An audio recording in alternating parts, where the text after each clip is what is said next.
అంటున్నావు ఆయన నువ్వేంది నీకేం బాధ ఆయన చేస్తే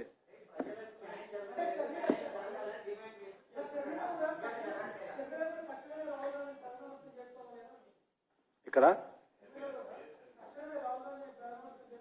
ప్రధానమంత్రి చేయాలనుకుంటున్నారా ఇక ఆమె ఇష్టం అది పని ఇది ఈ దేశంలో అందరికీ ఈ రకంగా తమ అభిప్రాయాలు వ్యక్తం చేసేటువంటి హక్కు అధికారం ఉన్నది. మీరు ఎందుకు అడ్డుకుంటారు అంటారు. నేను మీరెవరు అసలు మీరెవరు అడ్డుకునే అధికారం మీకు ఎవరిచ్చారు? ఫండమెంటల్ రైట్ ఉంది.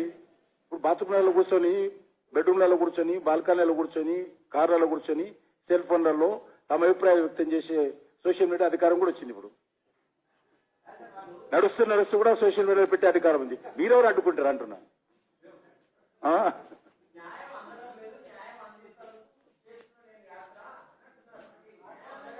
అవును, భారత ప్రజలు కాంగ్రెస్ పార్టీ చేసినటువంటి అన్యాయానికి, కాంగ్రెస్ పార్టీ చేసినటువంటి ద్రోహానికి, కాంగ్రెస్ పార్టీ చేసినటువంటి అవినీతికి, కాంగ్రెస్ పార్టీ చేసినటువంటి దుర్మార్గానికి ప్రజలు గుర్తించి ఆ పార్టీని దగ్గర తీర్చలేరు.